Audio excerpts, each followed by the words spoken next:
Live TV, सच सबसे आगे। नमस्कार, आदाब। आप देख रहे हैं द लाइव टीवी। आपके साथ मैं मोहम्मद अफजल आलम। उत्तर प्रदेश के बुलंदशहर में मंगलवार की अहले सुबह दो साधुओं की धारदार हथियार से निर्मम हत्या कर दी जाती है और पूरी गोदी मीडिया में सन्नाटा पसरा रहता है और किसी तरह का कोई विधवा विलाप नहीं होता है।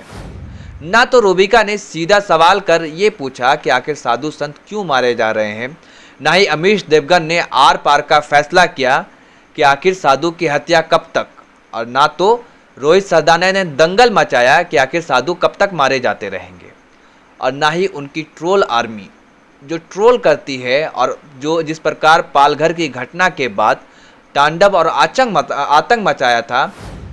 क्या ट्विटर, क्या व्हाट्सएप और क्या फेसबुक, हर जगह इन लोगों ने उत्पात मचा रखा था। और जो एक फर्जी आवाज़ आ रही थी जिसमें वो पालघर की घटना में ये कहा जाता ओ बस, ओए बस, उसको बना दिया था ओ शोएब, जो मुसलमान नाम है एक शोएब, उसको लेकर करके इन लोगों ने फर्जी अफवाह उड़ाई थी कि मुसलमानों ने मारा है और उसमें धार्मिक एंगल और सांप्रदायिकरण कर दिया गया था।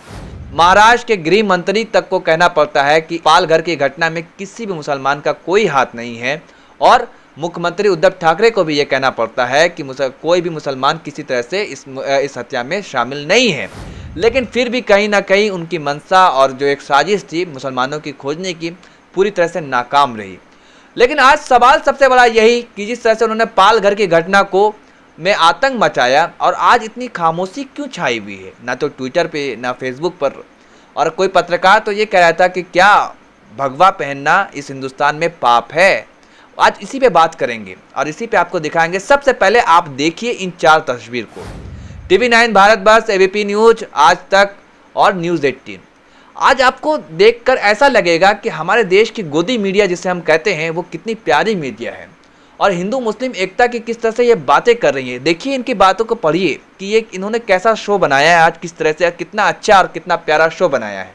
आप क्या ऐसा मैसर कर सकते हैं कि ये हमारे देश की गोदी मीडिया नफरत और जहर हमारे समाज में फैला रही है?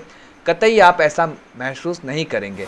लेकिन आज आखिर ये ऐसा क्यों अचानक पलटी मारा इन्होंने, पता नहीं क्यों। जिस तरह से उद्धव ठाकरे से ये लोग इस्तीफा मांग रहे थे और जो भक्त पत्रकार है वो इस्तीफा मांग रहे थे कि उद्धव ठाकरे इस्तीफा दो, सोनिया गांधी जवाब दो।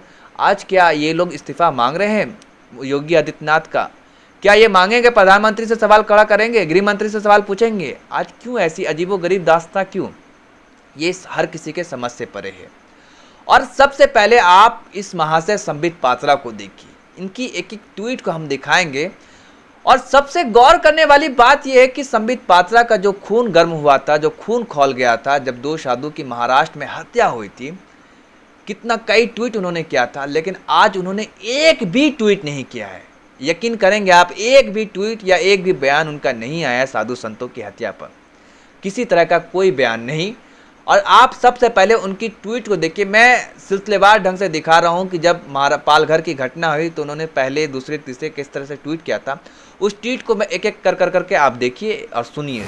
महाराष्ट्र के पालघर में दो संतों और उनके ड्राइवर को बड़ी ही बेरहमी से लिंचिंग कर मौत के घाट उतार दिया गया। ये घटना वीरवार की है। आज तक सारे लिबरल्स पूरी तरह से खामोश है। कोई लोकतंत्र या संविधान की दुहाई नहीं दे रहा है। देंगे भी क्यों? ये संतों की मृत्यु है, कौन पूछता है संतों को। पालघर में कोई एक या दो पुलिस वाले नहीं थे, जैसा कुछ वीडियो में लग रहा है। पूरी पुलिस फौज के होते हुए ये लिंचिंग हुई है। यह सोचने के लिए बाध्य करती है कि पुलिस को ऐसी क्या मजबूरी थी कि उनके आंखों के सामने ये जघन्य अपराध को अंजाम दिया गया। महाराष्ट्र सरकार को बहुत कुछ जवाब देना है। महाराष्ट्र के पालघर जिला जहाँ संतों की निर्मम हत्या हुई वो डहाणू विधानसभा क्षेत्र है। यह क्षेत्र CPIM का गढ़ है। यहाँ के विधायक भी कम्युनिस्ट पार्टी के हैं। CPIM के साथ NCP का भी गठबंधन है। इस क्षेत्र में यह हत्या मार्क्सवादी गुंडों का काम है और इसलिए पूरी लेफ्ट ब्रिगेड चुप है। महाराष्ट्र के पालघर का एक और वीडियो सामने आया है। हृदय विदारक बेबस संत पुलिस के पीछे अपनी जान बचाने भाग रहा है और ऐसा साफ दिख रहा है कि पुलिस न केवल अपनी जिम्मेदारी से पीछे हट रही है, अपितु ऐसा लगता है कि बेचारे संत को भीड़ में अकेले ढकेला जा रहा है। ये महाराष्ट्र में क्या हो रहा है? तो देखा आपने महाराष्ट्र के पालघर की घटना पर किस तरह से आंसू बहा रहे थे संबित पात्रा। लेकिन अचानक क्यों उत्तर प्रदेश में जब बुलंदशहर में ये हत्या होती है, क्या वो वहाँ साधु नहीं थे? वहाँ कौन लोग मरे थे? क्या संबित पात्रा सवाल नहीं पूछेंगे इस पर? क्या अपनी सरकार पर निशाना नहीं साधेंगे? ये आखिर ऐसा क्यों? दोहरा चरित्र क्यों? वहाँ साधु है, आप ये बोल रहे थे कि साधु के मरने पर क्यों कोई नहीं पूछता, कोई लिबरल गैंग आगे नहीं आ रहा, और यहाँ पे क्यों आपकी खामोशी है साहब? ये समझ से परे। और इन्होंने आज एक भी ट्वीट नहीं किया है। आज इन्होंने जो ट्वीट किया है वो देखिए, जो महाराष्ट्र के पालघर में जो हत्या हुई थी जो साधुओं की, उन पर एक ट्वीट किया था इन्होंने, वो देखिए, उस ट्वीट को देखिए। एक दिया पूज्य श्री कल्प वृक्ष गिरिजी महाराज, पूज्य श्री सुशील गिरिजी महाराज एवं उनके सारथी के नाम आदि शंकराचार्य जी की जयंती पर विश्व के सभी संतों को कोटिश नमन। वहीं आप गिरिराज सिंह का भी आपको ट्वीट दिखाते हैं, जो हर बात पर हिंदू मुस्लिम करते हैं। उनकी ट्वीट को देखिए, आज उन्होंने एक भी ट्वीट नहीं किया है। आज जो उन्होंने ट्वीट किया है वो कौन से मौजू पर किया है वो ट्वीट, वो देख लीजिए आप। पालघर में साधु संतों की हत्या सनातन की हत्या है। सनातन शांति, सद्भाव और सेवा का रूप है और हमारा हथियार भी यही है।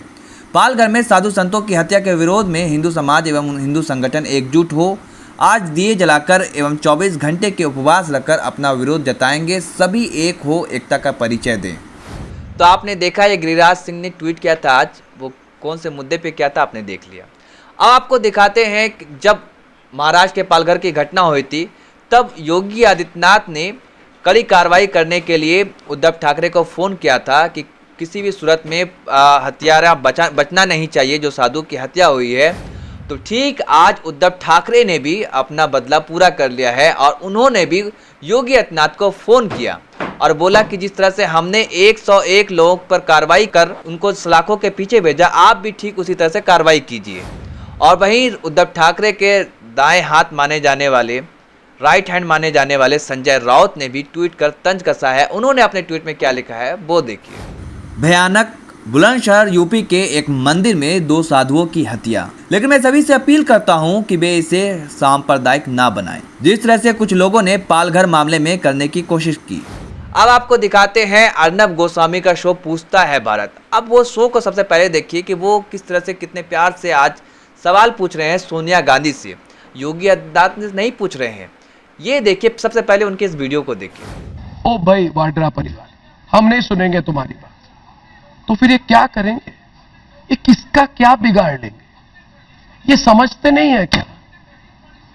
इनको समझाने की जरूरत है संजीव जी, अर्नब गोस्वामी, इनको समझाइए जरा। तो देखा आपने, जहाँ पे 2 साधु की हत्या हुई हो बुलंदशहर में, उत्तर प्रदेश में, आज उस पर सवाल नहीं पूछा जा रहा। आज भी सोनिया गांधी से सवाल पूछ रहे हैं अर्नब गोस्वामी।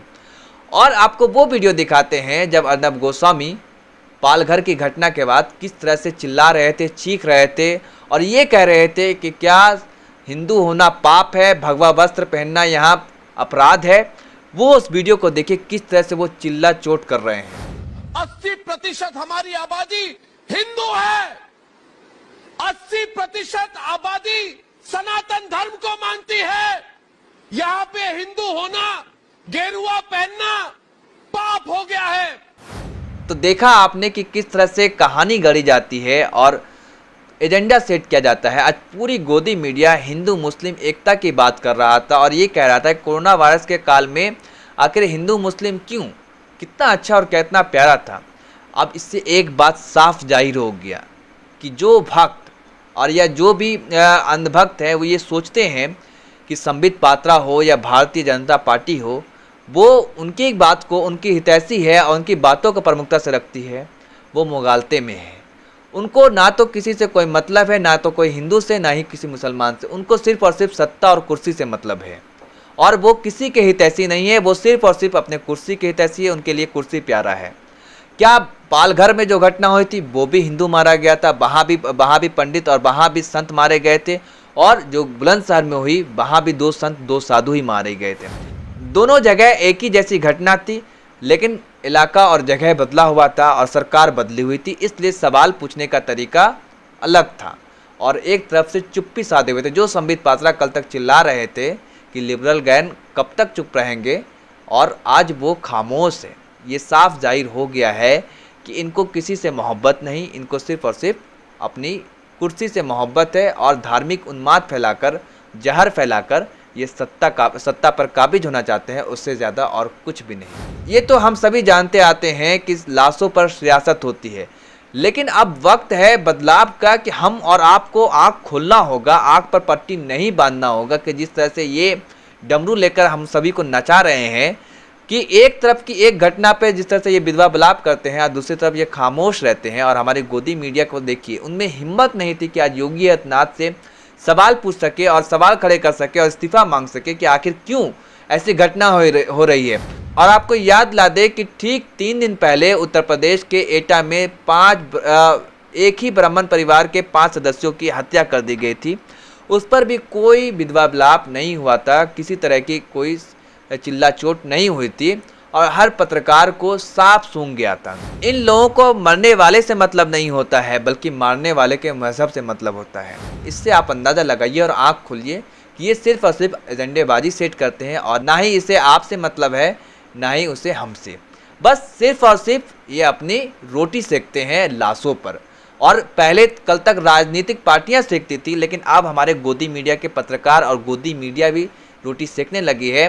तो बहुत ही सतर्क रहें, सावधान रहें और एक दूसरे का सहयोग और समर्थन करें। ऐसे अफवाहों से और इस तरह की घटना से एक दूसरे से बचाने के लिए हर मुमकिन प्रयास करें। और हिंदू मुस्लिम का जो बार बार एंगल ढूंढा जाता है, धार्मिक उन्माद फैलाया जाता है, उससे जितना मुमकिन हो सके ज़रूर बचें। धन्यवाद। लाइव टीवी, सच सबसे आगे।